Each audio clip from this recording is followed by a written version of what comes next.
Uma boa tarde a todos.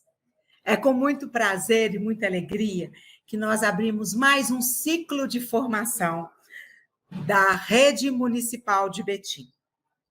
Nesse momento, eu quero dar boa tarde a todos, em nome da secretária de Educação, Marilene Pimenta, em nome da superintendente do Ensino Fundamental, Rosa Delgaudio, e em nome da equipe de assessores que pensou com muito carinho esta formação para que vocês pudessem participar, assistir, tirar seu dia. Temos uma convidada muito especial que nos enche de honra em recebê-la, especialmente a mim, que fui professora, sou tiete e admiradora. É a professora doutora Leiva Leal, que vem falar para nós um pouquinho sobre as muitas formas de vermos o mundo, de lermos o mundo.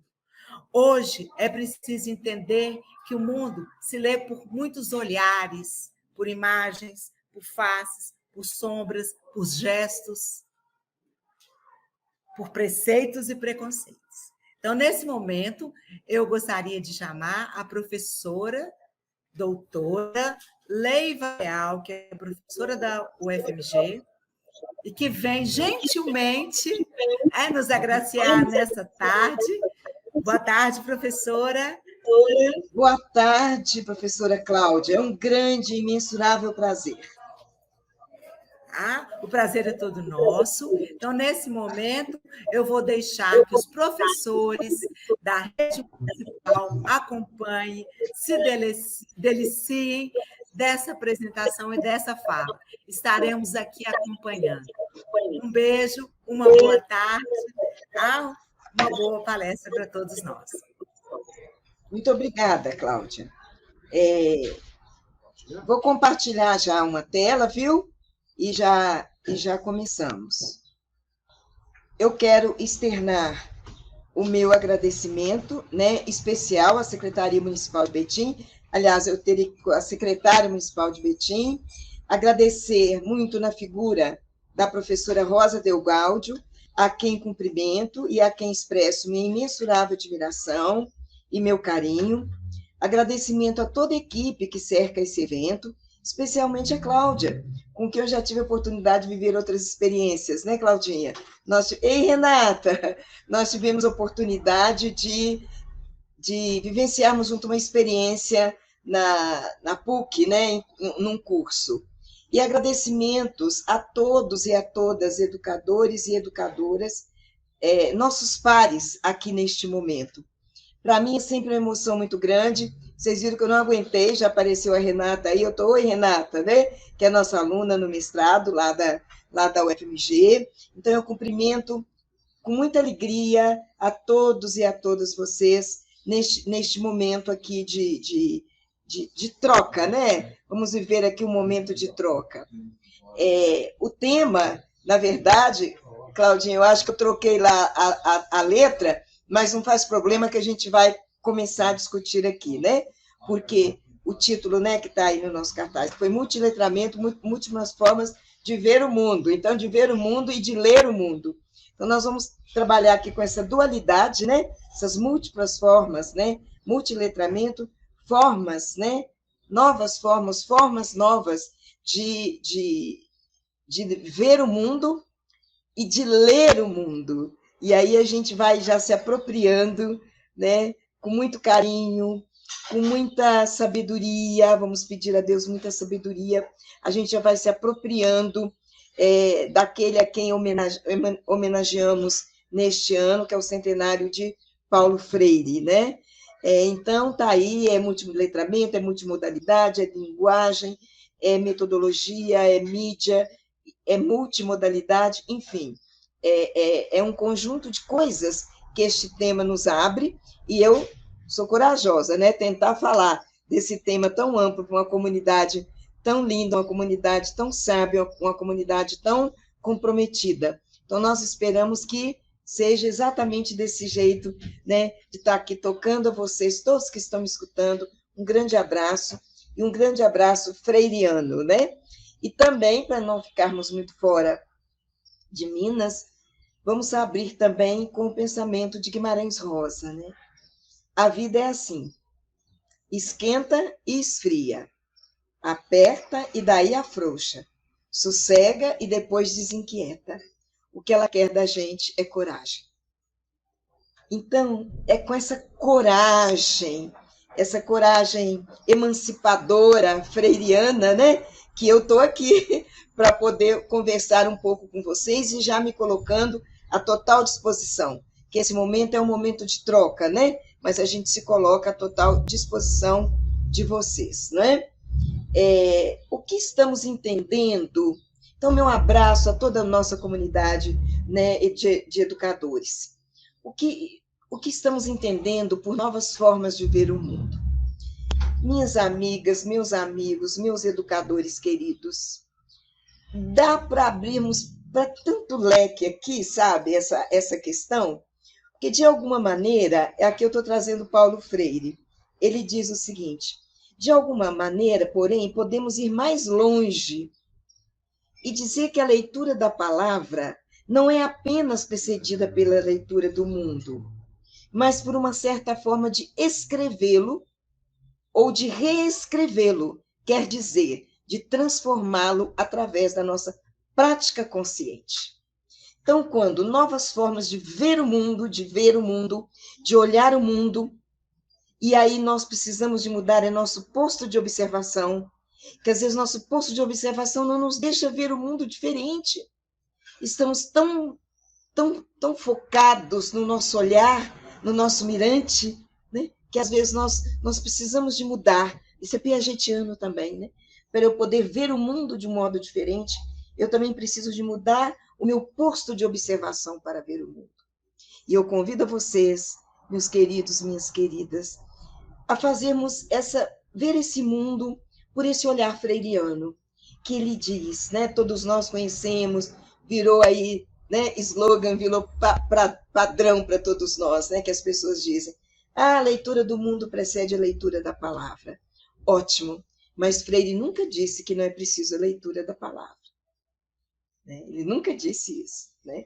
Ele sempre disse que, antes de ler a palavra, ele disse muito isso quando ele se referiu, por exemplo, aos adultos analfabetos, né? Que vocês sabem, né, dessa proeza dele de alfabetizar em Angico os 300 adultos, né, e isso foi uma palestra dele. Ele dizia: embora eles não saibam ler a palavra, eles sabem ler o mundo, porque já viveram neste mundo, estão nesse mundo, e somos sujeitos das experiências neste mundo.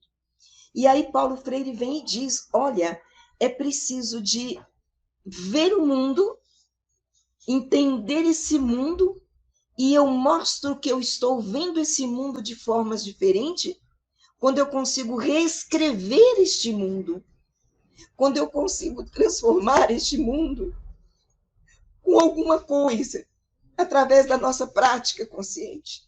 Transformar esse mundo com uma aula melhor, com um olhar melhor para os nossos alunos, acreditando potencialmente que todos são capazes. É emocionante pensar que esse multiletramento, ele inclui, sobretudo, também o letramento humano. Estamos lutando aqui né, para todo o processo de humanização contra a barbárie que o mundo vive.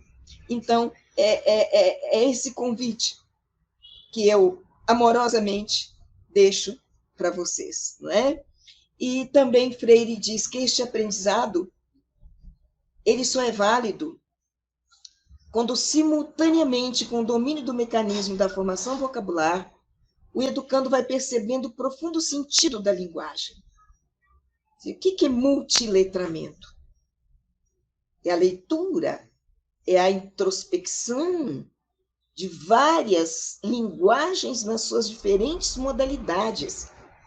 Então, multiletrar é aprofundar o sentido da linguagem, quando se vai percebendo a solidariedade que há entre a linguagem e o pensamento, entre a linguagem, pensamento e realidade, cuja transformação, ao exigir novas formas de compreensão, coloca também a necessidade de novas formas de expressão. Quanto mais eu mudo a minha forma de compreender o mundo, de ler o mundo, eu também mudo a necessidade de expressar esse mundo.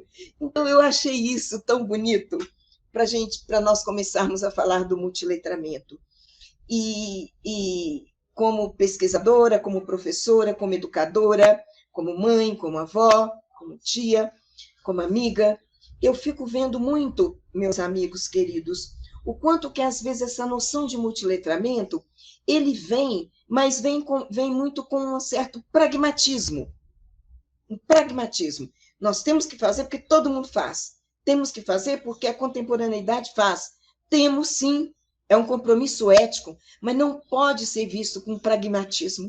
Ele tem que ser visto com esse sentimento de solidariedade humana, cuja transformação, ao perceber a relação linguagem-pensamento, eu percebo novas formas de compreender o mundo e coloco também a necessidade de novas formas de expressão do mundo.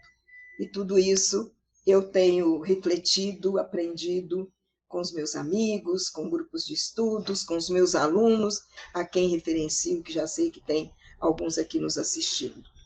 Bem, por que multiletramento, né? É com esse espírito que nós vamos entrando aqui, né? Porque até muito pouco tempo atrás, nós vamos colocar aqui, meus queridos amigos e queridas amigas, que é muito importante que nós coloquemos aqui o lado histórico desses acontecimentos, tá? Só em 1994 para 96, trazido, né, sobretudo pela Magda Soares e outros pesquisadores, aqui no Brasil começou-se a falar em letramento. Veja que estamos falando de multiletramento. E esse multiletramento, ele já chegou muito antes na Europa, né, o do literacy na Alemanha, nos Estados Unidos, em vários lugares, e ele vem nessa esteira. Qual esteira? A esteira de que se antes, vamos botar aí, né, gente? 1900, final do século XIX, século XX, né? Final do século XX, início do século XXI, né? Vamos botar mais final do século XX, né? A única modalidade reconhecida era escrita. Então, tudo era considerado, o sujeito letrado era o sujeito que lia o texto escrito. Texto escrito. Só que o mundo evoluiu, que bom, as coisas evoluíram, as formas de representar o que sentimos. Boa tarde, Crisnia. Também apareceram, não é? Então, o que acontece? Hoje, o conceito de texto se expande em outros modos de representação, em outros modos de significação, em outros modos de expressão. Daí, é preciso estar realmente juntando isso, né, que a Daniela está trazendo aqui, a questão da literacia digital, né, que nós precisamos, sim, já vamos chegar lá. Obrigada, viu, Daniela? A única modalidade era reconhecer do texto escrito? Não. Hoje, isso se expande, né, como a Dani já colocou aqui, a questão, né, do letramento digital, que só isso aí daria para a gente fazer uma conversa muito bacana também, né? Então, veio com toda a tecnologia, toda a revolução do ambiente 2.0, mas não só a revolução, eu gostaria que a gente pegasse aqui. Vamos juntar isso tudo, tá, gente? Vamos juntando. Não é só a revolução do ambiente 2.0 desse mundo digital, né? Porque hoje tudo pode passar pelo mundo digital. Já está aí a inteligência, né, artificial, nós temos tanta coisa nesse momento. O que eu quero lembrar também é o seguinte, isso veio também por uma não é obrigatoriedade, por uma contribuição das ciências da linguagem. Então, se nós tínhamos na linguística de texto uma noção de que o letrado era o que lia o texto escrito, depois nós já tivemos, a partir da linguística de texto, outras teorias, né? até chegarmos, teoria da enunciação, etc., etc., até chegarmos na teoria semiótica, que tem muito a ver com o multiletramento, né? Porque o que a semiótica vem e diz? Olha, tudo é texto. Tudo é texto. Então, com a chegada da semiótica, né, por volta aí, vamos chegar aí do ano 2000, aqui no Brasil, né, Lúcia Santaella, contribuição do CRES e muitos outros, né, nós passamos a entender o seguinte: aliada a essa noção do mundo digital, né, da tecnologia, alia-se também a uma ciência teórica que diz, olha, tudo que faz sentido é texto. Tudo que nos diz algo é texto. Tudo que dialoga conosco é texto. É aquela coisa bonita freiriana que diz, eu vou introjetando, entendendo o poder da linguagem.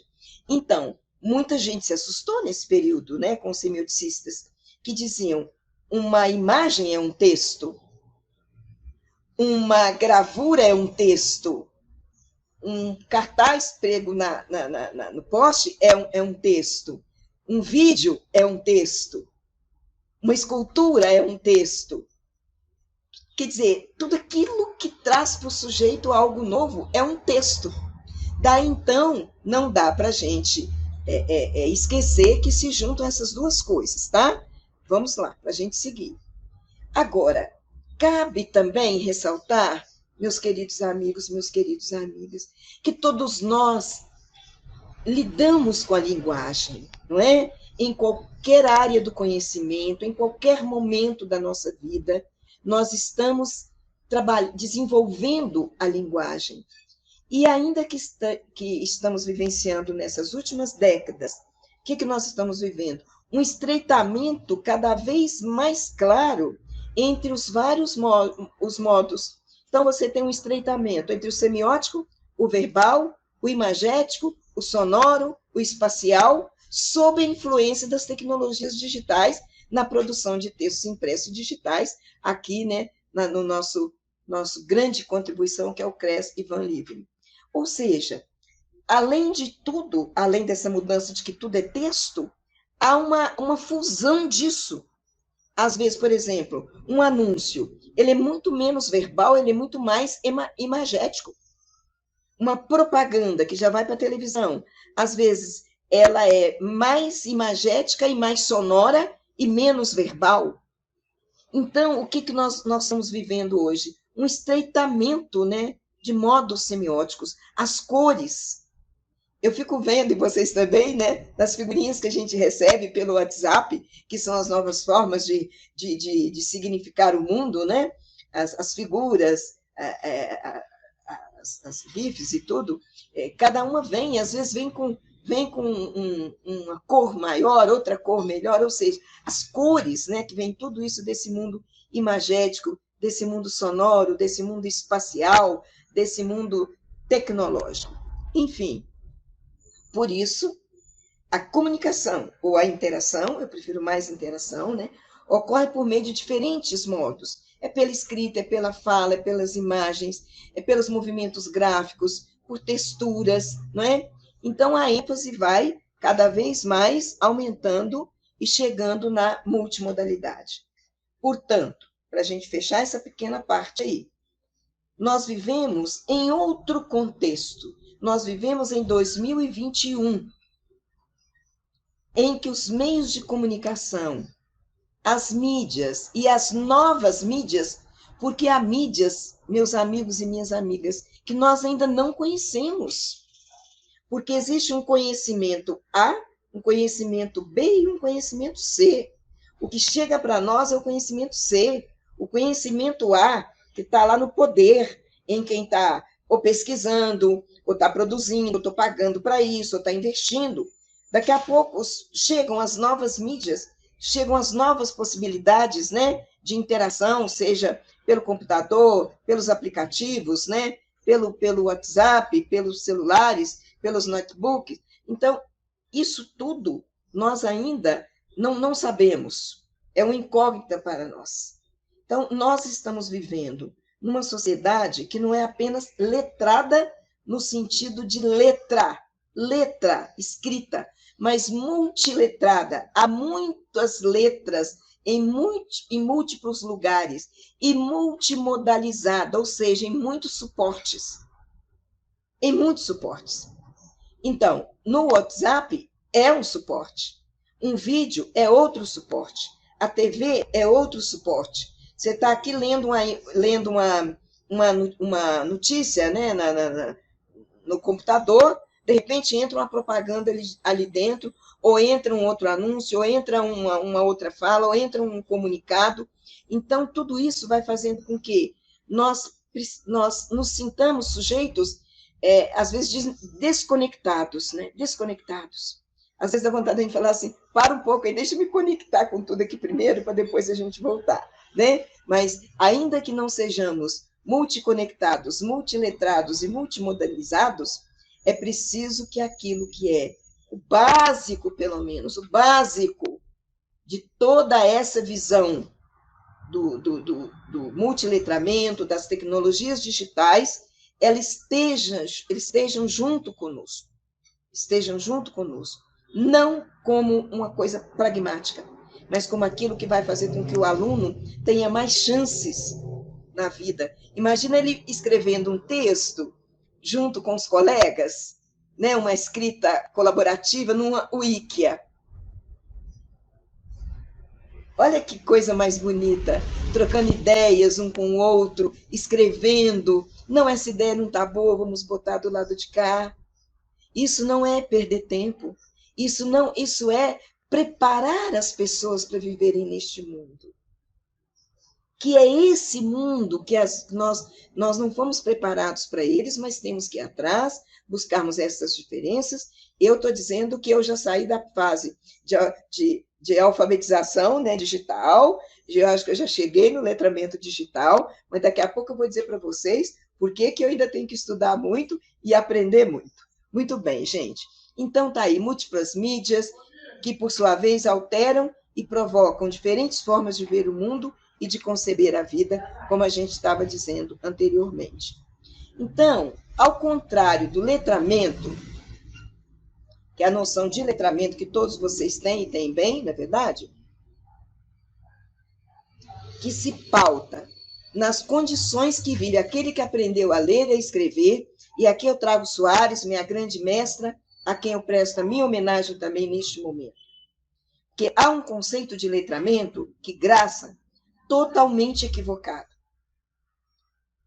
Letrar as pessoas é dar a elas condições de lerem e condições de escreverem. É dar às pessoas o uso efetivo das habilidades de leitura e escrita. Eu tenho um texto que eu produzi chamado Sujeito Letrado, Sujeito Total, foi publicado pela Walker Editora.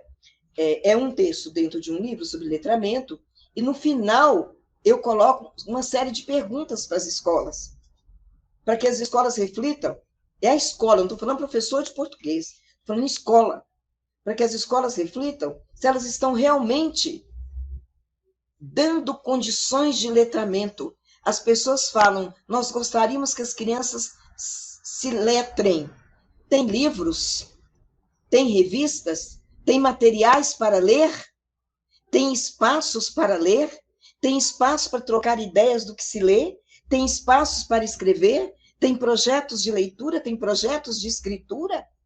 Se não tem, a escola está negando às crianças a condições de letramento. Imaginem multiletramento. Então, é uma coisa que eu sempre falo, não é? O letrado é aquele que aprendeu a ler e lê. O letrado é aquele que sabe que a leitura e que a linguagem, a moda freiriana, é um bem. Eu procuro ler não porque alguém me pede, eu procuro ler porque eu sei que isso é um bem para mim. Isso me humaniza, me torna melhor. A literatura, por exemplo, e vários outros, né? Que nós podemos ler para entender o mundo. Então, nós pensamos agora em vários letramentos que estão despontando na sociedade moderna. Minha colega já lembrou ainda há pouco. O letramento computacional, o letramento midiático, o letramento digital, o letramento literário, o letramento visual, o letramento tecnológico, o letramento sonoro, o letramento televisivo, e há muitos outros mais que a gente já pode acrescentar aqui dessas novas ciências, gente, das tecnologias que estão surgindo e que a gente ainda não tem esse domínio. E tudo isso já desde a publicação, desde 1996, né, do grupo lá de Londres, né, de Londres, né, o novo grupo de Londres, da pedagogia né, pedagogia dos multiliteracies, ou seja, a pedagogia dos multiletramentos, que desde a fundação desse grupo em 1966, ele está aí, né, traçando. E agora, o que aconteceu? E aí, me desculpem, viu, minhas amigas? Eu tenho minhas amigas e meus amigos. Estou falando assim, como educadora, como leiva, que adora ler, que adora escrever, que sonha que a leitura e a escrita como um direito de todas as pessoas. A leitura e a escrita em vários moldes, inclusive o tecnológico, muito mais o tecnológico hoje, não é verdade? O que acontece? A palavra letramento, para mim, num determinado momento, ela perdeu o sentido. Soares faz uma análise dizendo que a alfabetização perdeu o sentido quando entrou o letramento. E agora, o meu medo, o meu receio, é que, com a palavra multiletramento, as pessoas se esqueçam o que é letrar, é dar condições. Então, se eu digo letramento digital, não é só falar para ele como é que ele entra no computador, não. Ele tem que se tornar um usuário do ambiente 2.0. Quando eu falo em letramento literário, ele não é só que ele saiba identificar quem é o autor, que livro é esse, mas que ele leia efetivamente os livros de literatura. Então, isso tudo traz para nós todos e todas que estamos estudando aqui, não só para os nossos alunos, para nós mesmos e mesmas. Letrar é usar, é fazer uso, é estar mergulhado nesse mundo fantástico das linguagens que estão por aí. E é nesse sentido, né, que eu trouxe aqui link, botei a referência um pouco lá embaixo, que às vezes a escola, quando a gente fala desse multiletramento, a escola, e aqui eu falo da Leiva também, quando eu converso com meus professores, quando eu sugiro as intervenções lá no nosso mestrado, né, profissional, é que às vezes nós não ensinamos os alunos a integrar os desenhos. Nós não ensinamos, olha esse desenho, olha esse diagrama. Vamos integrar esse desenho, esse diagrama ao que você está escrevendo. Vamos ver essa fotografia aqui nesse arquivo? Vamos ver se essa fotografia ela pode estar integrada? Ele ir à internet para buscar uma foto ou uma imagem que pode caber ao texto que ele escreveu? Entendeu? Não é você dar a imagem. Isso é muito fácil. É ele buscar junto, pesquisando na internet, né? Pesquisando lá nas imagens, e tem muitos links gratuitos, né? O próprio Flickr, em que você pode entrar, vamos ver se isso que você escreveu, né? Vamos buscar uma imagem, vamos analisar esse videoclipe aqui, vamos fazer um outro efeito sonoro para esse videoclipe aqui, vamos pegar esse áudio aqui, ele está sem um fundo musical, vamos colocar um fundo musical, vamos fazer uma animação, um anime que eles adoram, né? Enfim, fórmulas matemáticas, gráficos, tabelas, né? O famoso, né, hoje que nós temos aí dentro dos gráficos, dos infográficos. Então, Lenk já vem dizendo, né, desde 1910, nós estamos desde 2010, nós estamos em 2021, nós precisamos eu sei que vocês já fazem tudo isso, eu não estou dizendo nada novo, mas o que eu estou trazendo isso é preciso de ser feito com uma concepção de linguagem humanizadora, e é preciso ser feito como modo de integrar e ampliar as habilidades desses sujeitos, de todas as formas, né, e em todos os momentos. Então, fecho aqui, eu fui colocando algumas ideias, mas não precisa desse conceito, né? Eu já vou passar aqui para frente. Também eu já falei que o conceito de letramento se vincula às competências, habilidades práticas de leitura no texto impresso, e que aí a gente foi crescendo, né, e dentro desses vários outros letramentos. Vou até pular isso aqui, né, E a multimodalidade também são as múltiplas linguagens, né, e textos e discursos multimodais, tanto nas revistas de variedades, nas revistas de divulgação científica, nos jornais, nos livros didáticos, no ambiente digital, todos eles, né, materializados em gêneros discursivos de multimodalidade. Uma outra contribuição, meus amigos, minhas amigas, meus queridos professores e professoras, além do que eu disse no início, né, da necessidade de tomar a linguagem como ponto fundante, né, da formação humanizadora das pessoas, da integração também, que é o seguinte, e falei também da importância da semiótica, nós temos a importância dos gêneros discursivos. A ciência que trata dos gêneros discursivos fez com que aquele que ensina começasse a pensar o seguinte, espera lá, eu tenho que inserir os gêneros discursivos aí dentro, né? Mas inserir os gêneros como? Aí, na medida que se pensa na inserção desses gêneros diferentes, aí é que nós chegamos a toda a inserção do que nós acabamos de falar aqui. Verbal, não verbal. Enfim, o nosso entendimento, que a gente não pode abrir muito aqui, que eu já quero passar para a segunda parte, né? E deixar aqui também um tempo para as perguntas. O nosso entendimento é o de que, do ponto de vista da aprendizagem, veja que eu estou falando da aprendizagem, o foco é o aluno. Do ponto de vista da aprendizagem, a incorporação nos planejamentos, a incorporação das concepções de multiletramento e da multimodalidade, está lá na BNCC, está em vários lugares, está na proposta, né, do Estado, desenvolve habilidades diferentes, uma vez que exige dos alunos que coloquem em movimento. Escutem bem o que eu estou dizendo aqui, isso para mim, isso aqui eu venho pesquisando há anos, né? Exige que os alunos coloquem em movimento diferentes operações mentais.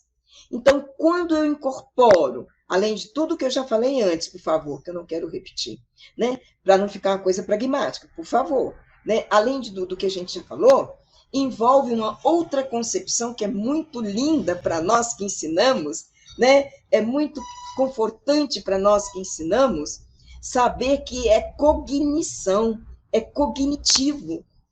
São habilidades distintas, todos esses movimentos que vamos fazendo com eles, as habilidades cognitivas vão também aumentando. Por exemplo, meus amigos, há quantos anos eu falo isso? Tem textos escritos sobre isso, não é? Um aluno que é exposto, e aí eu vou para o livro didático, onde às vezes faço as minhas críticas. Um aluno que é exposto a quase sempre aos mesmos gêneros discursivos, ele vai aprender a ler bem esses gêneros discursivos. Se eu desejo que ele amplie o seu universo mental de compreensão de novos gêneros, esses gêneros têm que aparecer na vida deles. Tem que aparecer ali nos ambientes de escola, nos ambientes de projetos, tem que aparecer. Por quê? Pesquisa feita por mim desde 1996 comprova que o aluno não transfere um saber, uma operação cognitiva que ele tem da leitura de um gênero para outro gênero. Exemplo, um aluno é um bom leitor de uma narrativa literária. Que ótimo! Ele lê, compreende, dá palpite, fala o que ele entendeu, fala dos personagens, fala do que ele inferiu. Ótimo! Agora ele tem diante dele uma notícia de jornal, que é também uma narrativa.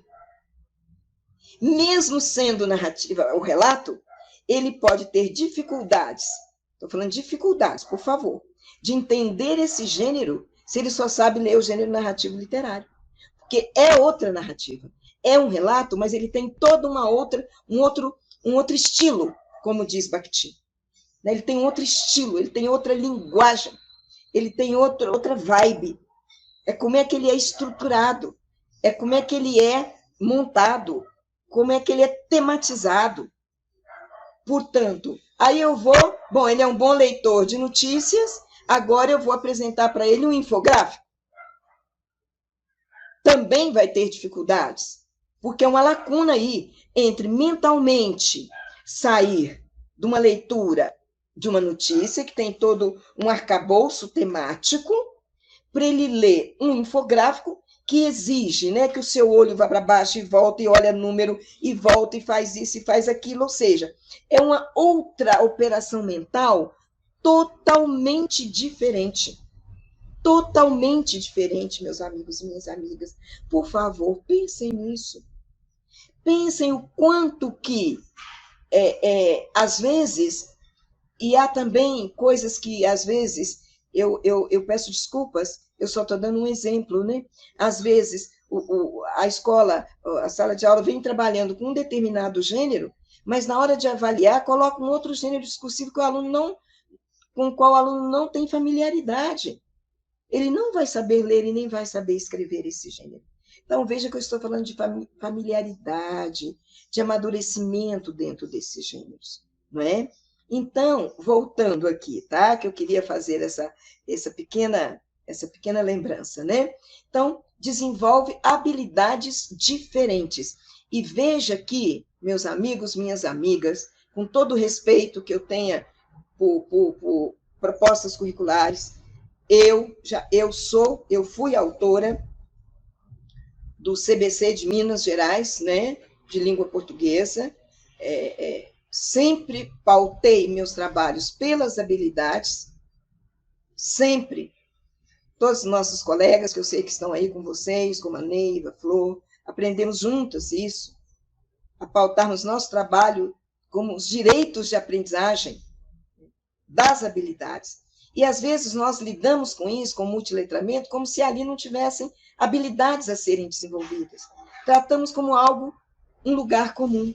Então, exige operações mentais diferentes. Então, é esse processo mental diferente que a gente pode. Por exemplo, tá? Agora, gente, vocês não liguem, não. Aqui é a Leiva professora, tá? É a Leiva pensando, assim, né, nessa distinção que eu desejo fazer com vocês em relação à operação mental, para vocês verem que tudo que vocês estão fazendo e tudo que ainda virão fazer, a importância que isso tem, porque se você olhar para a habilidade, você vai perceber isso. Se você olhar para a habilidade, se você olhar só para a atividade, você não vê. Mas se você olhar para a habilidade, você vai ver. Por exemplo, nós vamos ver, né? Assistir a um anime é diferente de assistir a um curta. Então, vou ver um curta lá que fala sobre, sei lá, a vida no Nordeste. E eu vou ver, né, um anime, que é um desenho, né, daquela coisa, né, do japonês, os meninos gostam muito. Mentalmente, para poder compreender, para poder ler e ampliar a compreensão de mundo. Ler uma história em quadrinho que a gente adora e que deve ler mesmo, né? As revistas de variedade estão aí, os quadrinhos, as tirinhas, eu pelo menos adoro, né? Adoro as tirinhas, adoro Mafalda, pena, né? Que o criador dela faleceu, mas ela continua a partir dos colaboradores dele, né? Bem, ler uma história em quadrinho se diferencia de assistir a um anime na TV, a um vídeo na TV que, por sua vez, se aproxima dos desenhos animados. Ou seja, quando eu estou lendo visualmente uma história em quadrinho, a minha mente está puxando os aspectos visuais para que eu lance de novo para a minha mente. Né? E ali eu vou compondo. Já se é um desenho animado, ele vai exigir muito mais rápido. Porque na história em quadrinho você pode lamber o dedo e virar a página. No desenho animado você volta, né? Mas ele é mais rápido. Ele exige uma rapidez de você linkar imagem, cenário, voz, som. São coisas totalmente diferentes. Se eu analiso a capa de um livro de literatura, que é uma coisa bonita, né, gente? Analisar a capa de um livro de literatura, que tem imagens, ou qualquer outro paradidático, tá, meus amigos e minhas amigas? Imagens, cores, diagramação, formatos de letras, exige um movimento mental diferente da leitura de um anúncio. Na hora que eu estou olhando para um anúncio, eu estou olhando para determinadas formas que não é a mesma coisa de analisar a capa do livro, que logo já vem no centro o título do livro, aí vem imagens, vem cores, mas ali já não é para eu comprar alguma coisa, ou para a oferta de alguma coisa, mas é para eu entender, compreender a história que está lá dentro. Antecipa para nós o que virá. Ouvir uma notícia pelo rádio, tem gente que abandonou o rádio, pede para ouvir em casa, se puder, ouça uma notícia no rádio, tá? Ou você grava e leva aqui essa notícia na rádio tal, tal, tal. É diferente de visualizar essa notícia no noticiário de TV, que, por sua vez, é diferente de lê-la no jornal impresso. Ou seja, multiletrar, amigos, amigas, meus queridos pares, exige de nós um contrato ético que vai além de querer fazer. Mas eu preciso de fazer. Olha, se eu monto uma aula pegando uma notícia de rádio, pega essa mesma notícia, pego no noticiário de TV, que você pode montar uma semana depois, e pego essa mesma notícia que está lá num jornal, ou no jornal sensacionalista, ou num outro. Vamos ler tudo isso aqui. Isso é multiletrar. Que é analisar, que é compreender, de verificar se há semelhanças, se há diferenças. E o que é bonito, insisto com vocês, cada um disso desperta um movimento mental em nós. Eu, às vezes, faço alguns testes com alunos do ensino médio e percebo, meus queridos, vocês trabalham com ensino fundamental, o quanto, às vezes, esse movimento mental eles não sabem fazer. Na hora que eles olham e falam assim, mas eu não estou conseguindo. Mas eu não estou conseguindo. Não estou conseguindo por quê? Porque ele não teve essa oportunidade. Né? Por exemplo, analisar uma fotografia é diferente de preparar a câmera, procurar o foco, acertar o cenário, clicar o botão para fazer também uma foto. Na hora que eu analiso uma foto da família e tal, eu vou fazer uma foto da minha família, ou do que eu quero com os meus amigos, ou fazer uma selfie, que é muito famoso, são coisas distintas. Porque não só exigem processamentos mentais diferentes, mas exigem também conhecimentos diferentes. E aí, amigos e amigas, vocês vão de entender o quanto que a questão digital, né, do mundo digital, e a questão da semiótica, a questão das imagens, que as pessoas falam em letramento visual. Eu não gosto de usar só letramento visual, porque não é só o visual, sabe? Não é só a imagem. Aquela imagem está dentro de um contexto, e tem cores, e tem diagramações, e tem formatos, e tem letras. Então, tudo isso hoje faz o nosso ensino, faz as nossas aulas, devem estar no movimento das nossas aulas, né? Nos movimentos das nossas aulas. E aí, né? Só um minutinho. Não, deixa eu seguir aqui. Por exemplo, também, fica aqui também algumas outras contribuições, que é, por exemplo, elaborar atividades, nós pensarmos aqui, todos nós, independente, né, do que trabalhemos, todos nós elaborarmos atividades que permitam ao aluno, por exemplo, lá eu estava mostrando o que é um, que é diferente do outro. Aqui eu já estou trazendo o seguinte, compreender que uma mesma história encontra-se traduzida em um livro, ou em um curta, ou em um filme. As crianças adoram, né? E nós também adoramos. Olha, essa historinha, e eu sei que vocês fazem isso, porque eu sei que vocês têm. Essa história que nós acabamos de ler aqui, ela está aqui num vídeo. Vamos ver o vídeo? Né? O que você vê aí? Então, quando o aluno compreende que um mesmo dado, que um mesmo fato, que um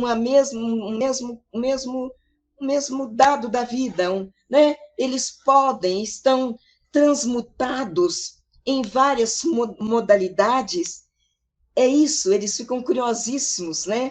Para ver, para ler. Ler um texto poético, que eu amo, né, gente? Nós amamos lermos um texto poético, mas também ouvi-lo em gravações de podcast. Desde 2000, eu fiz propostas para a Unesco, né, dos alunos gravarem podcast. Hoje, podcast virou moda, né? Que a Globo News faz podcast, não sei quem mais faz podcast. Entendeu? O podcast é uma delícia. As crianças mesmas gravando, né, a sua voz. Ai, vai levar para casa. O pai e a mãe vão ouvir, vai postar na linkagem da escola, sei lá se a escola tem uma hospedagem na internet, né? Então eles começam a entender. Ai, mas eu queria fazer, ai, não ficou bom, eu quero gravar de novo. Então grava de novo. Vamos ver a sua voz, né? Olha a sua voz, olha Carlos Drummond na sua voz, olha Manuel de Barros na sua voz, né? Olha aí outros poetas, né? Gabriel Pensador, né? Oi, Fernanda, que beijo grande eu deixo para você, minha querida. Viu? Muito obrigada, viu? Muito obrigada. Ler um texto poético, né? E aí, meus amigos e minhas amigas, a gente começa a ver que a escola pode ser um lugar mais agradável para se estar. A escola, a sala de aula, pode ser esse espaço de livramento de tantas vezes dores, sofrimentos, mágoas, tristezas. Tanto espaço para afetos, tanto espaço para outras coisas, né? Saber que uma letra de poesia ganhou uma melodia. É fantástico isso, gente. E de famosos, não é não? Tem um poema lindo da Cecília, só para deixar como exemplo, né? Tem um poema lindo da Cecília, né? Do espelho, né? Da imagem dela, que o Fagner gravou. Oh, gente, que espetáculo, não é? E quando também o poema vira canção, né? Que eu tenho até um espetáculo que eu montei sobre isso, quando o poema vira canção. Aí Morte e Vida Severina, né? Que é toda só, né? Esta cova em que estás, com palmo medidas, né? Aí veio lá e houve a musicalidade. Esta terra em que estás, com palmo medido. Quer dizer, vamos poetizar gravando, vamos poetizar colocando melodias. Aí eu queria estar nessa aula. Eu queria ser professora de vocês. Eu queria estar nessa aula junto com vocês. Minha linda, maravilhosa Rosa Del Gáudio, meu amor, beijos para você. Saber que uma pintura ou uma imagem pode ser colocada em movimento. Ai.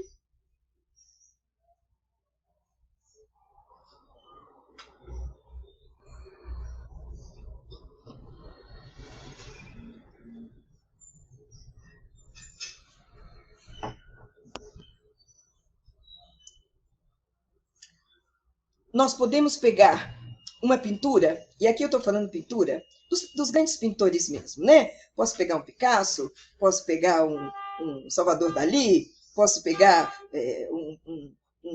eu esqueci de colocar aqui a imagem, um Alan Fontes, que é um grande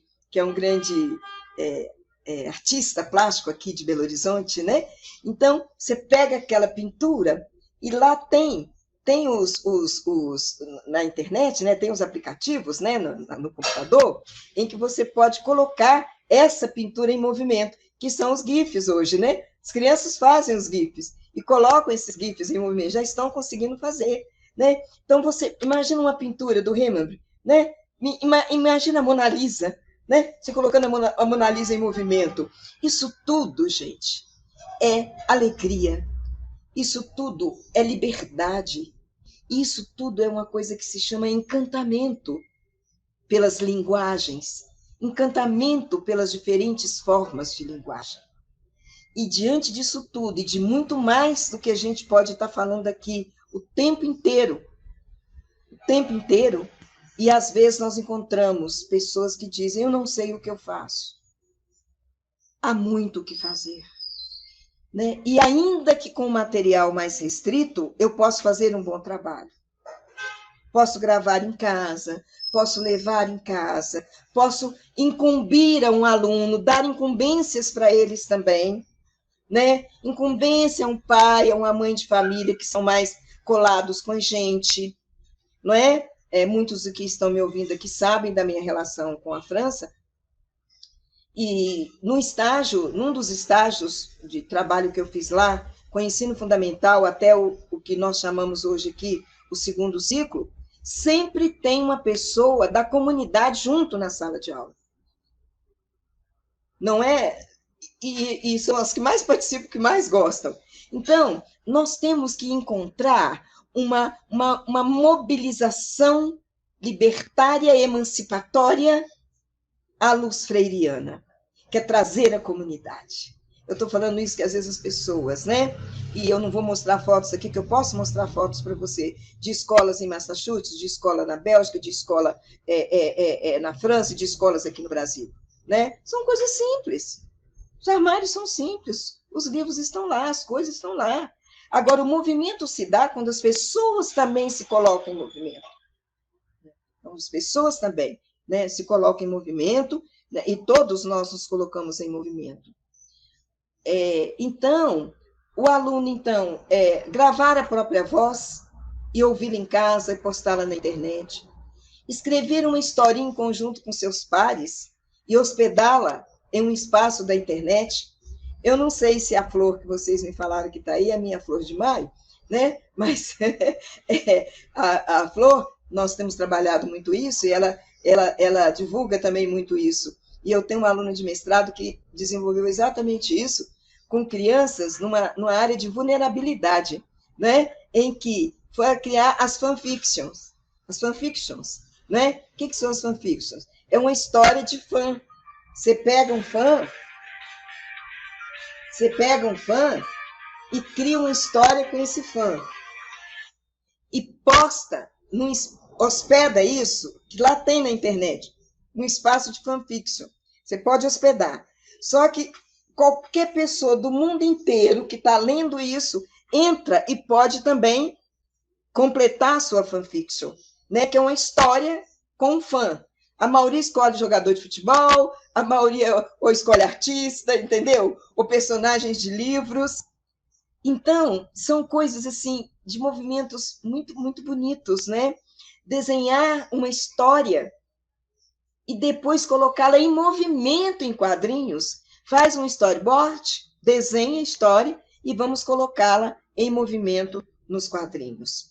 Ora, gente, é claro que eu vou precisar de aplicativos, de sites, de softwares, né, que nos auxiliam na produção desses materiais. O que eu não posso é dizer, não há como, porque não há como se eu não tiver, obviamente, certos aplicativos. Mas outros são, como é que eu vou dizer? Outros são gratuitos. Alguns são gratuitos.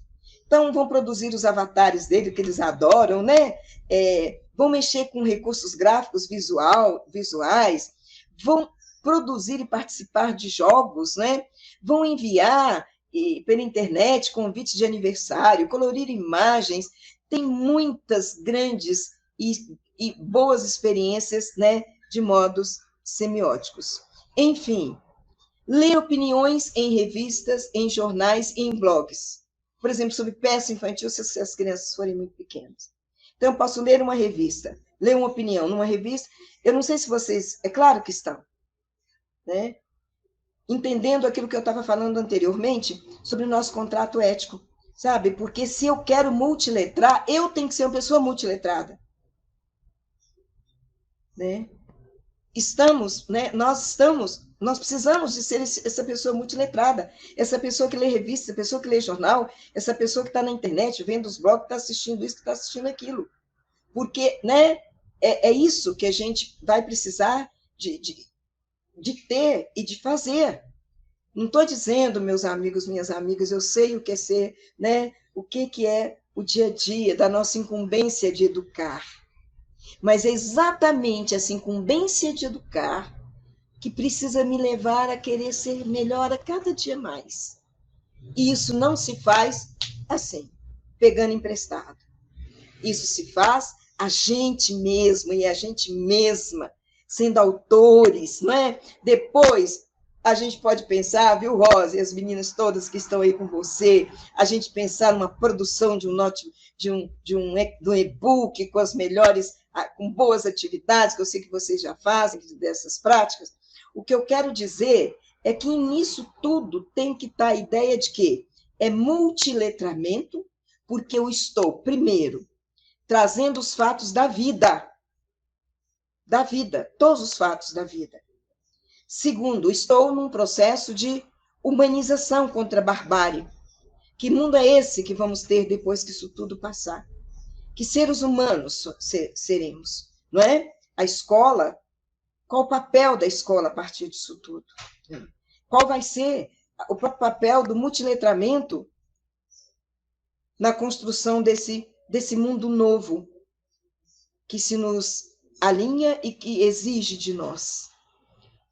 Então, tudo isso, como eu já disse, né, tem a ver com o nosso letramento, né, perceber que notícias e informações, isso aqui eu acho também muito bacana, que eu faço muito isso aqui, se cruzam nessas diferentes mídias e elas se intertextualizam, dado que representa e constitui modos e espaços diferentes em busca de diferentes leitores e produtores de texto.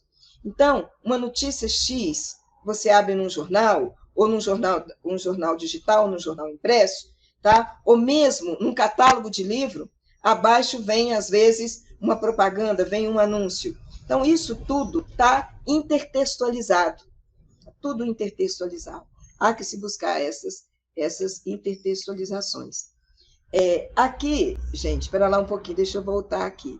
Eu coloquei aqui só a fala da Lenk, que eu usei aqui, né, para conversar com vocês, mas eu queria ainda dizer a vocês o seguinte. Deixa eu voltar aqui. Dizer bem rapidamente, tá? Eu tenho muito receio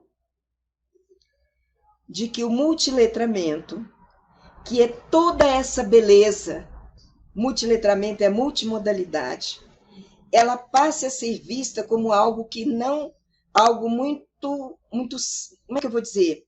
Algo natural. E não é natural. Tudo que eu falei aqui, de vários exemplos que eu dei, eles não vêm naturalmente. Eu tenho que produzir. Eu tenho que buscar isso, né? Alguns materiais didáticos trazem, outros não. Às vezes trazem, mas já está muito defasado. Então, não ver isso com naturalidade. Ou seja, que as coisas vão naturalmente acontecer, não vão. Precisa que sejam planejadas, precisam que sejam escritas, precisa que vá lá nas habilidades, lá do currículo que vocês analisam, quais as habilidades que ali estão postas, para eu poder dizer, meu aluno sabe X, aí as pessoas falam, meu aluno está lendo o que é uma beleza, ele está lendo o quê? Com quais habilidades? Dando conta de quê? E de que modo eu percebo, nesse sujeito aluno, uma mudança que tem a ver com os processos dos valores, da ética, da existência humana, do respeito humano. Porque não adianta só saber ler e ser multiletrado se eu não tenho letramento humano. Então, nós precisamos, e como que isso tudo passa pelo afeto?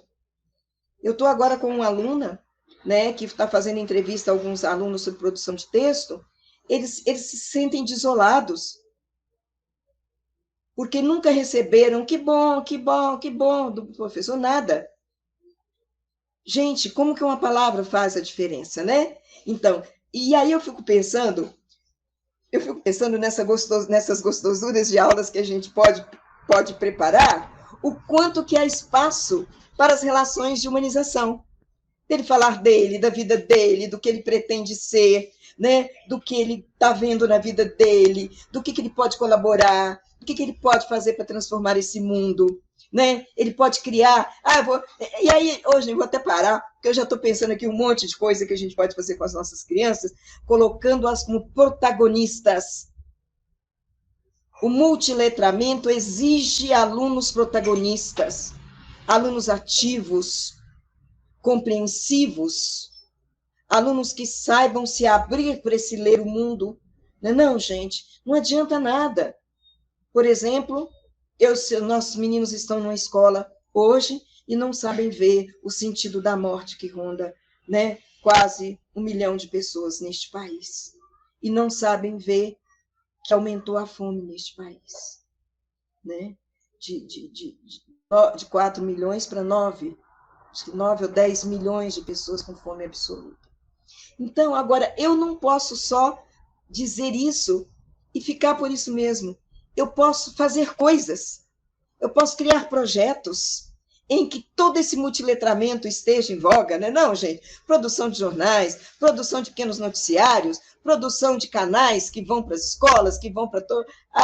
é uma beleza, viu, gente? É uma beleza. Vocês me desculpem o meu entusiasmo, porque olha a diferença, né?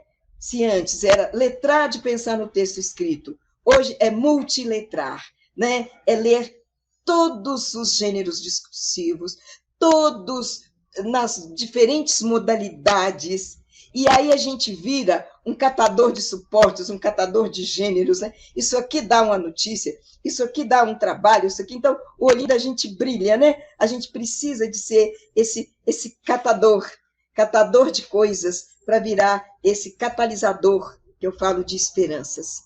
E aí, antes de eu ir para a fala final, eu gostaria de aproveitar esse momento, viu, Claudinha? Eu sei que já está na hora de acabar, eu sei que já está na hora de acabar, mas eu quero aproveitar essa oportunidade e dizer 2 coisinhas. A primeira é que nós estamos usando aqui o termo gêneros discursivos, tá? Não estamos usando gêneros textuais. Isso tem uma diferença muito grande. Quando eu digo que eu estou botando o olho no gênero textual, eu estou botando o olho na estrutura dele. Então, o aluno é capaz de ver ser uma carta, o aluno é capaz de ver ser um infográfico, o aluno é capaz de ver ser uma poesia, ser uma notícia. Isso é importante? É. Mas nós estamos usando a noção de gêneros discursivos, ou seja, o que é que esses gêneros nos dizem? Compreender o que está nesses gêneros. O que eles querem nos dizer? O que eles querem nos afetar? O que eles querem trazer para nós? A intencionalidade discursiva desses gêneros. Não basta ver a estrutura. Isso talvez prove, né, baixos índices em avaliações sistêmicas em leitura, porque às vezes há uma preocupação muito alta com a estrutura e menos com o discurso, menos com o sentido. E outra coisa que eu gostaria de contribuir aqui e falar para vocês, meus amigos, minhas amigas. Vou falar uma coisa aqui, Claudinha está me escutando e ela vai me pedir isso mais tarde. É um compromisso meu. A professora Vera Menezes, lá da UFMG, e o professor Vicente Parreiras, 2 almas, 2 pesquisadores da tecnologia, pessoas incríveis. Eles fizeram, Rosa e Claudinha e todos que estão nos escutando, eles montaram um e-book com várias possibilidades de uso de tecnologias digitais. Eu vou postar hoje para vocês. Tá? Inclusive com endereços de sites gratuitos para fazer animações, para fazer fotografias. Vou encaminhar hoje para vocês, tá bem? E aí, posteriormente, eles poderão vir e conversar também com vocês sobre isso, tá? Fica aqui a minha consideração, porque realmente é uma outra... Precisa de conversar sobre isso, agora, né, é um segundo momento.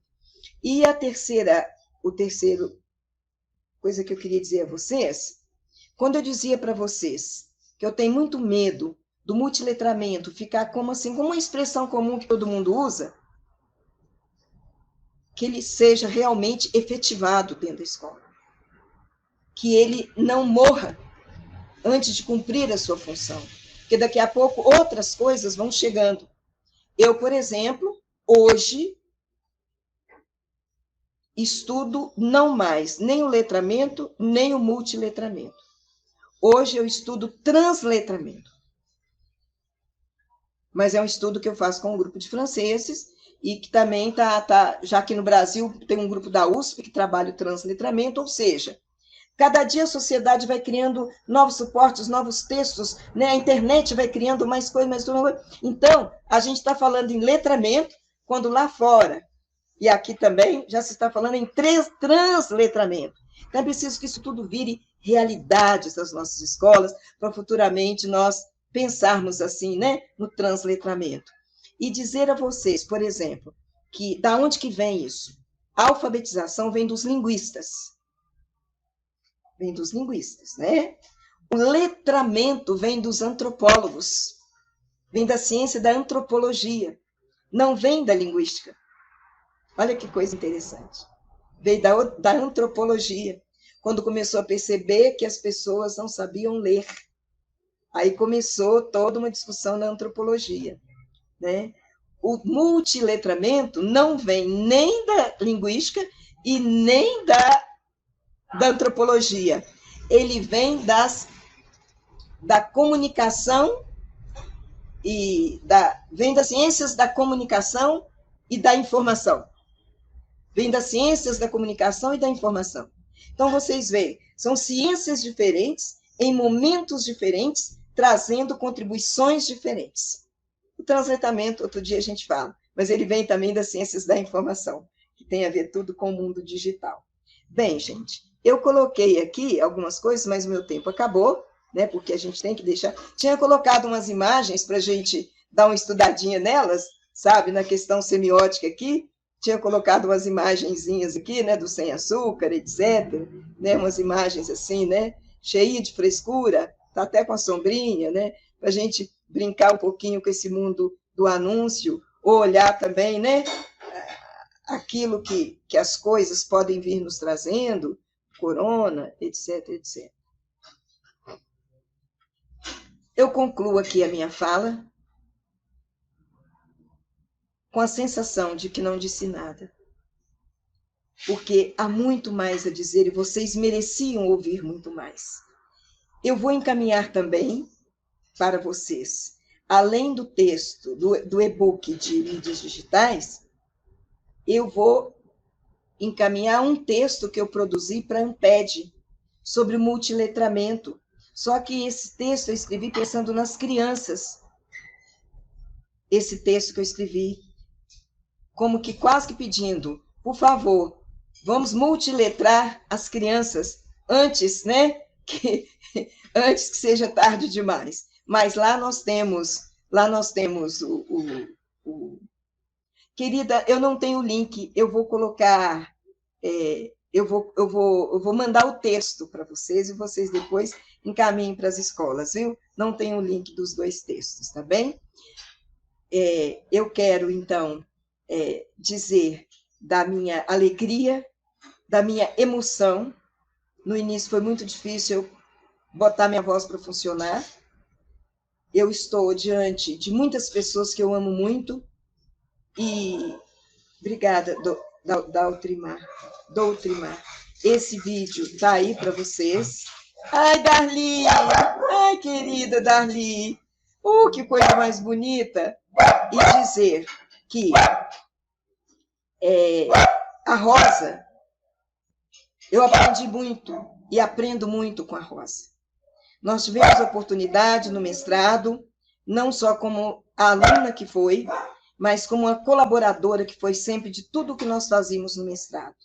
Você lembra quando a gente trouxe o Jorge Larossa? Não é, Rosa? Né? Quando a gente trouxe Jorge Larossa. E, além de tudo, a minha admiração do humano, que eu sempre aprendi com você. E eu termino com a frase do Paulo Freire.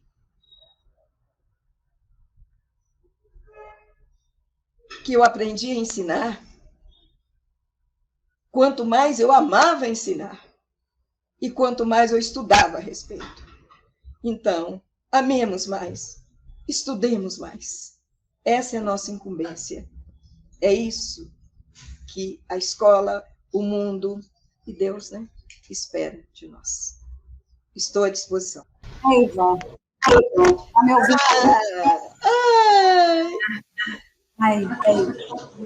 Esse prazer do reencontro, essa emoção do reencontro, muito Muitas vezes eu me perguntava, onde estará a minha querida Leila?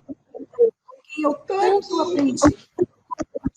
Onde estará a minha querida Leila, que me ensinou de amor, de afeto, de respeito, de carinho, de paixão pela educação, de luta, de coragem, de esperança.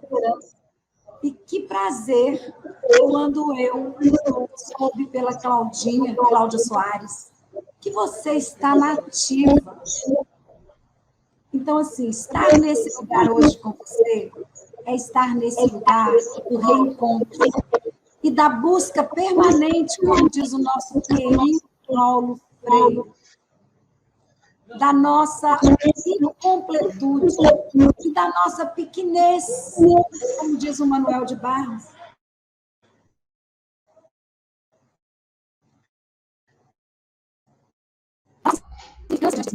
Sonho, pode buscar realizar esse sonho. Então, a você sabe disso, da minha admiração, do meu respeito, do meu carinho e da minha gratidão, não por hoje, mas pelo tempo que você me ensinou e me ensina a buscar, a tentar ser mais humano e a tentar aprender mais e perceber que eu não sei nada. Eu quero ter tempo para compartilhar com você das minhas últimas experiências com a educação na Itália. Uma educação não formal, com crianças, filhas de imigrantes brasileiros, que não sabendo, não têm a proficiência da língua portuguesa como nativos. Também não é como uma segunda língua, mas é uma língua de herança. Uma língua de herança. Os pais deixam para eles, mas que eles, por estarem em um país cuja língua majoritária não é a dos pais, é a língua italiana, eles herdam essa herança, mas têm também muitas dificuldades na proficiência. Mas é uma experiência muito rica, da qual eu não abro mão. Hoje, na hora do almoço, eu estava elaborando slides que eu vou apresentar no 5º simpósio da língua de herança, que vai acontecer em Barcelona, do dia 27 a 30. Uma experiência que eu e a minha colega desenvolvemos sobre o trabalho com os gêneros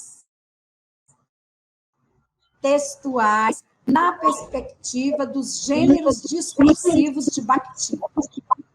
Então, é um trabalho assim que, quando eu cheguei e vi você falando da poesia, das músicas, das novas tecnologias digitais que a gente utiliza, né?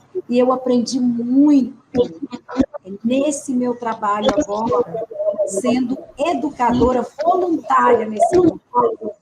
E quando eu voltei para o Brasil, né, em outubro, por problemas de saúde na família, e em maio eu vim para a educação em Betim, assim, eu vou dizer para você, estar nesse lugar é estar no lugar de quem continua acreditando na educação, de quem continua apostando na educação.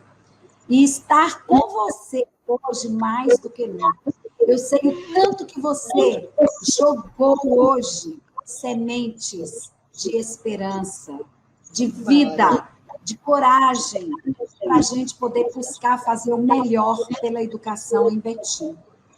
E buscar desenvolver esses multiletramentos através de vários textos, né, de vários gêneros discursivos que perpassam todos os componentes curriculares.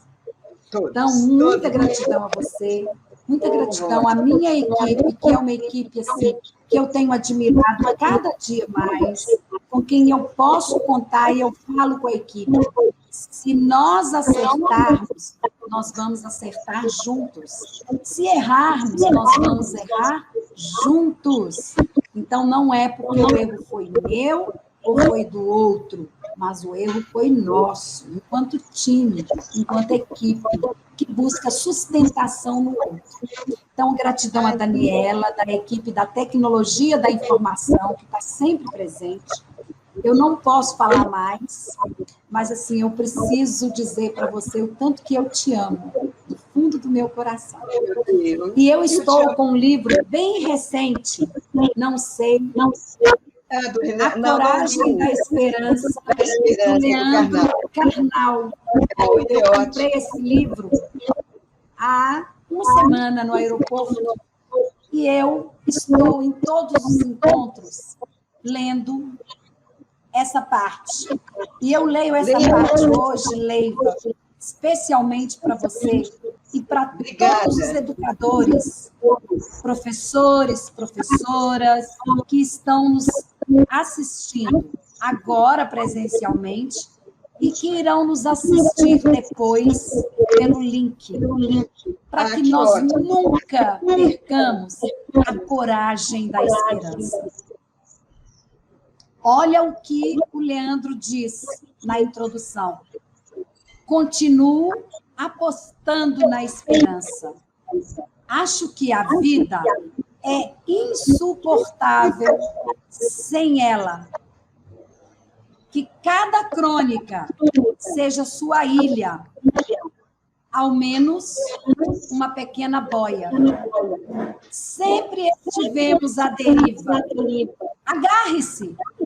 Ler é flutuar a esmo na íris da eternidade, com esperança, de preferência. E é isso, gente. Leiva vem nos falar que ler é flutuar a esmo na íris da eternidade, com esperança de que nós podemos fazer a diferença na vida dos estudantes com os quais nós trabalhamos e que muito esperam de nós, principalmente uma relação humana de respeito, de confiança, de que eles podem aprender e podem fazer a diferença no mundo. E Leiva, você tem feito essa diferença. A sua história mostra isso. Gratidão a você, minha eterna mestra. Obrigada, minha eterna Rosa. amiga. Minha amiga. Não sei se meu áudio está aparecendo. Tá dando para escutar, Rosa? Está escutando? Está ligado aí? Tá. Meus amigos, minhas amigas, todas que acabaram de ouvir aí a professora Rosa, nós ficamos muito emocionadas. Eu fico muito emocionada e muito feliz porque estamos tendo o privilégio do reencontro da vida e o privilégio de estarmos juntas na mesma luta que sempre nós tivemos, né, num determinado momento da nossa vida. É a luta pelo direito à educação. Né? Hoje eu faço parte também de um estudo no grupo lá em Brasília sobre os direitos linguísticos, né? Então, são coisas que a emoção é muito grande, viu, Rosa? Eu te amo muito também, tenho dito isso a você. Amar pessoas como você é estar imbuída de bons fluidos, de boas esperanças e de muita coragem, né? Porque a vida exige coragem, como diz o Guimarães Rosa, né? A vida exige coragem, exige fé, né? E tenhamos essa alegria imensa, porque pouca gente pode fazer e nós podemos, que é dar esperanças àqueles que mais precisam. E damos esperanças pela nossa voz, pela nossa palavra, pelo nosso multiletramento, né? Digital, multiletramento impresso, multiletramento humano. Eu também aproveito, sabe, Rosa, para agradecer a toda a sua equipe, sempre tão gentil, tão bondosa, e é isso que você falou. Você me conhece, e quem me conhece também sabe disso. E sempre trago como lema de que uma frase da Guinela, né, nossa psicóloga, que Deus, psicóloga que já levou, né, Guinela Justa, e é muito bakhtiniano, né? Ninguém é competente na solidão. Eu vou sempre precisar de você, Rosa. Vou sempre precisar da Fabíola, vou sempre precisar da Cláudia. Vou sempre precisar dos meus alunos. Para eu ser competente, para fazer jus à existência. Muito obrigada. Obrigada muito, muito, muito. Minha gratidão. Minha hipergratidão. Minha hipergratidão. Estou à disposição. Estourou o tempo, eu passo a fala para a Cláudia retomar e peço licença para me retirar, que eu tenho uma reunião agora, tá? Um beijo, Leiva. Um beijo para todos vocês. Leiva, eu estou aqui. Olha para mim. É uma emoção tão grande. Fico lembrando de você, das coisas que a gente pensou lá naquele curso, vendo você, vendo a Rosa, vendo a Dani, toda essa equipe. Sabe o que dá mesmo na gente? É esperança. É muita esperança. Ô, Leiva, eu estou aqui encantada, porque você sabe o tanto que nós amamos essa educação. O tanto que nós amamos pensar que a gente pode levar esperança, que a gente pode transformar a vida do outro. É pensando de onde nós viemos e onde nós queremos chegar e onde nós já chegamos, né? Então, é essa missão e essa responsabilidade que nós temos de transformar o cotidiano do outro que passa por nós, né? Então, é essa responsabilidade de nos formar, tanto como pessoa, primeiro como pessoa que ama, como pessoa que sabe olhar o outro como parceiro, como amigo, como companheiro, como aquele que constrói, né? Então, assim, você sabe da minha admiração por você, do meu carinho, né? Primeira vez que nós nos encontramos, você desceu do auditório, nunca tinha me visto. Eu estava com uma flor amarela grande no cabelo, você foi lá e me deu um beijo. Gente, que mulher mais linda, que coisa mais linda. E depois nós nos encontramos na PUC novamente, né? Primeira vez foi no FMG, depois nós nos encontramos na PUC. E assim, foram encontros muito felizes. E nós estamos aqui seguindo essas pessoas que plantaram sementes nos nossos corações, e você é uma delas, né? E nós vamos agora assistir. Obrigada, Cláudia. Só um instantinho, desculpa. Eu vou mandar para você o que eu prometi, você passa para a Daniela para mim. Viu, Daniela? Muito obrigada, gente. Deus abençoe. Obrigada. Nós vamos assistir agora o vídeo da professora, tá? É uma professora da Rede Municipal de Betim, e ela está na sala com os meninos, praticando. Veja que você vai se deliciar também, e ela vem trazendo todo aquele amor, todo aquele respeito, todo aquele cuidado, do qual você fala, ela vem trazendo no vídeo para nós, tá? Então, é a professora Virgínia Rena, da Escola Josefina, que ela vai apresentar para nós, tá? Então, vamos assistir agora, eu peço a Dani que coloque para nós o vídeo da professora Virgínia. A fada Gabriela é muito boazinha. Ela tem um gato azul. A fada, com sua varinha, ajudou o Tatu a encontrar seu dado perdido. Ajudou também a boneca a voltar para sua dona. Gabriela é bondosa e bela. Olha que lindo. Mas essa fada é a fada do nosso castelo lá? Não. Ela é uma outra fada, né? Então, agora, o que está dizendo que é para fazer? Leia o texto e copie no caderno em 3 linhas, com a letra bem bonita. Primeiro passo que nós vamos fazer, antes de começar a copiar, nós vamos colorir o título do texto. Qual que é o título do texto? Então, vocês vão escolher um lápis da cor que vocês quiserem. Vou pôr aqui no meio.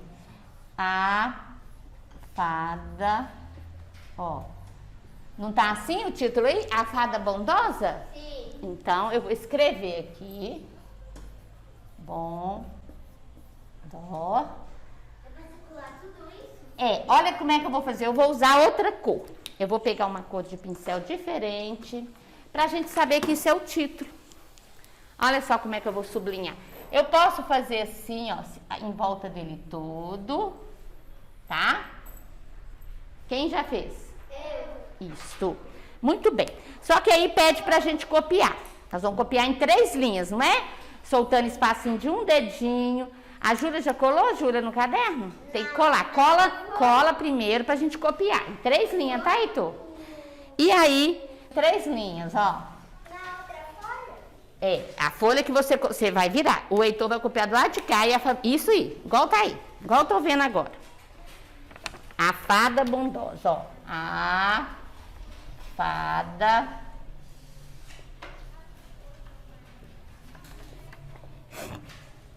solta um espacinho de um dedo.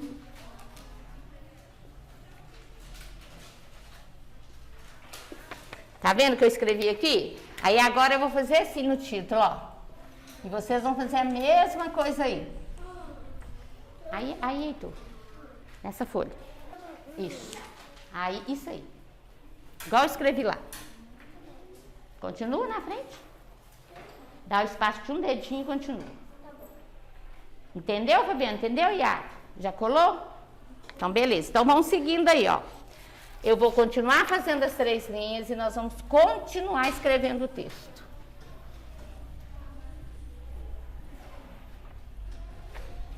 Então, a frase que eu li depois do título é essa aqui, ó. Peraí que eu copiei com a caneta verde. A fada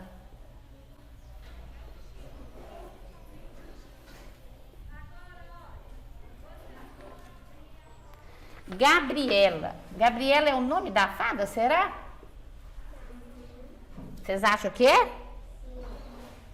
Sim. É mesmo. O nome dela é Gabriela. Continua escrevendo aqui na frente. Isso, aí mesmo. Vamos ver quem vai fazer a letra mais bonita. Presta atenção numa coisa. Não cabe na linha toda. Ai, professora, não coube. Então, o que eu vou fazer? Passar para a linha de baixo. Exatamente. E soltando um espacinho. Eu não posso colar na linha lá em cima, não, tá? Eu vou soltar um espacinho e vou continuar escrevendo a história.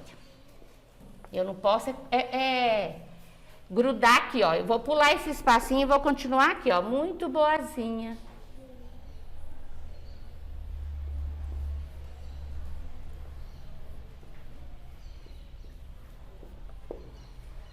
E eu tenho que pôr ponto. Agora eu posso continuar aqui na frente? Onde eu pus o ponto? Não. Eu vou passar para a linha de baixo. Mesmo que tenha espaço aqui, tá vendo? Aí eu vou passar para a linha de baixo de novo, ó.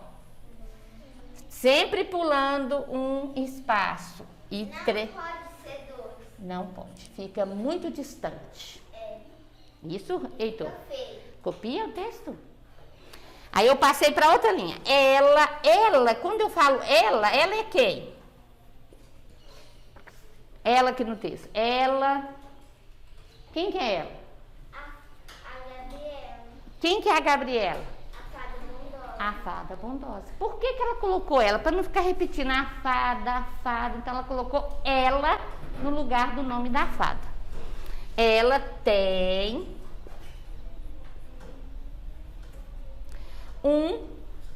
ao espacinho, tá vendo que eu tô deixando sempre o espacinho de um dedo? Gato azul.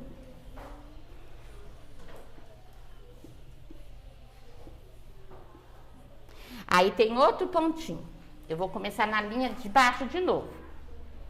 Continua, Heitor, isso mesmo. Pula uma linha.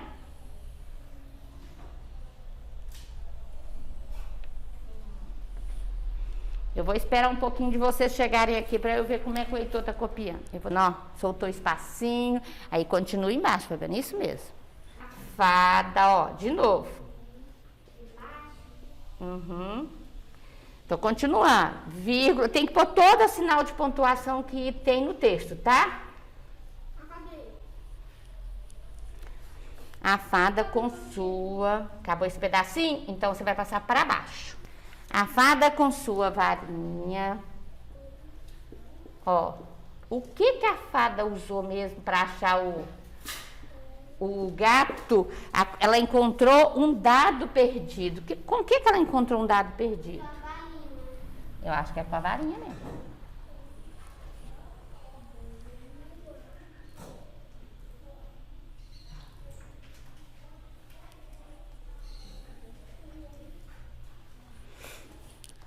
Eu vou continuar, tá?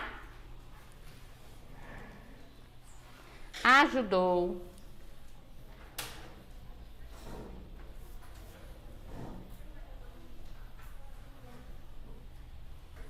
O Tatu. Ela ajudou o Tatu a fazer o quê? Achar o dado dele. Eu acho que é achar um dado mesmo. A encontrar.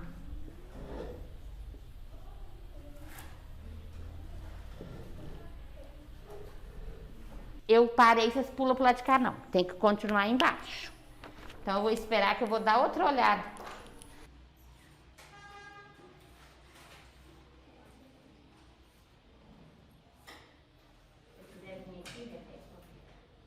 É um jogo, é outro jogo.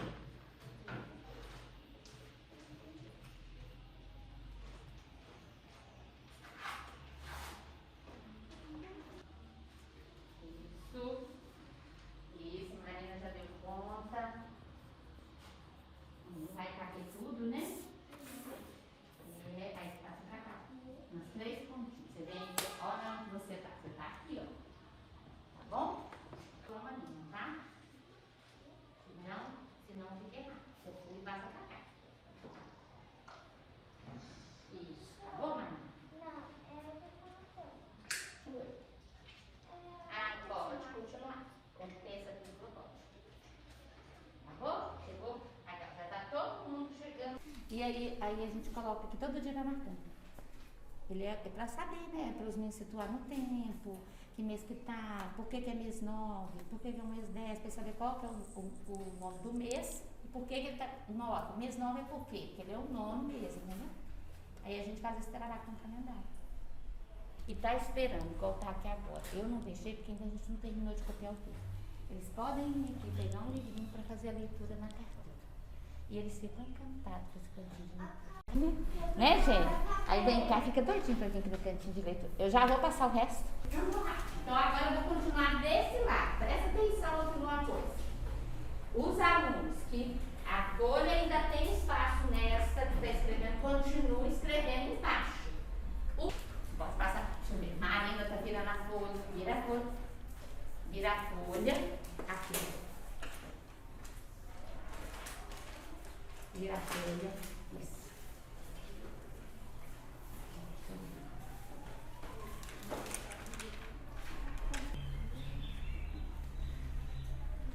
A boneca, o quadro é grande, então a professora vai escrevendo até chegar no final, mas vocês vão parar aonde termina aqui. Não vai passando para fora da margem não, tá? Eu vou passar para cá para ficar mais ou menos parecido aí com o caderno. Tá bom?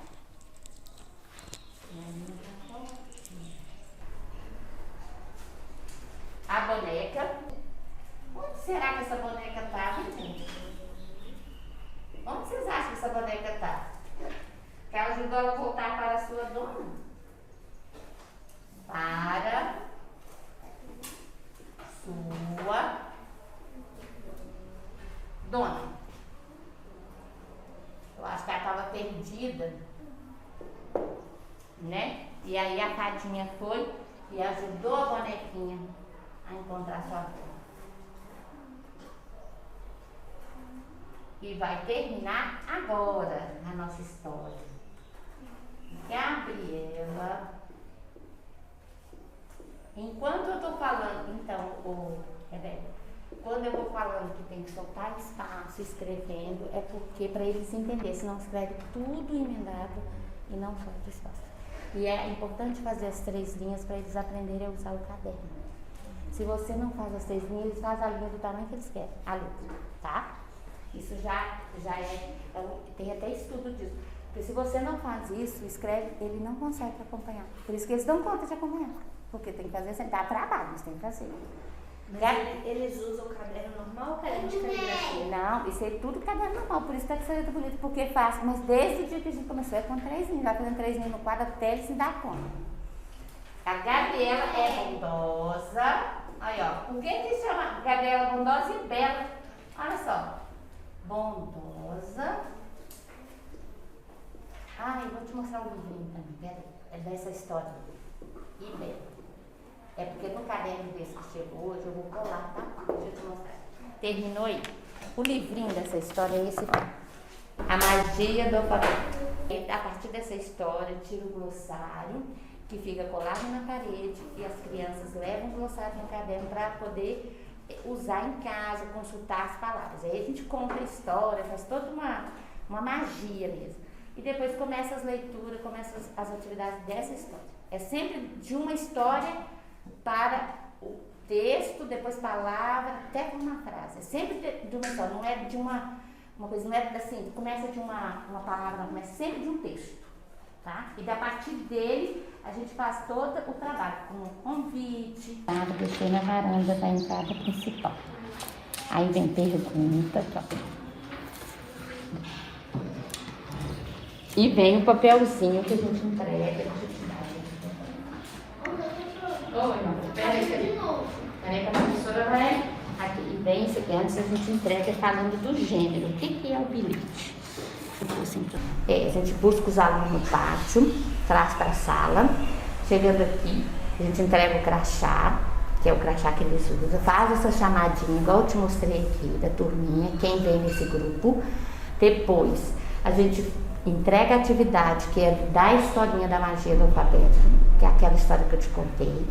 Eles estão com os textos mais elaborados, porque eles já é do grupo. Depois a gente faz a interpretação do texto, mas nesse momento que copia no quadro, vai até o caderno, confere, está fazendo 3 linhas, tudo isso aí que a gente faz desde a hora que chega até na hora do recreio.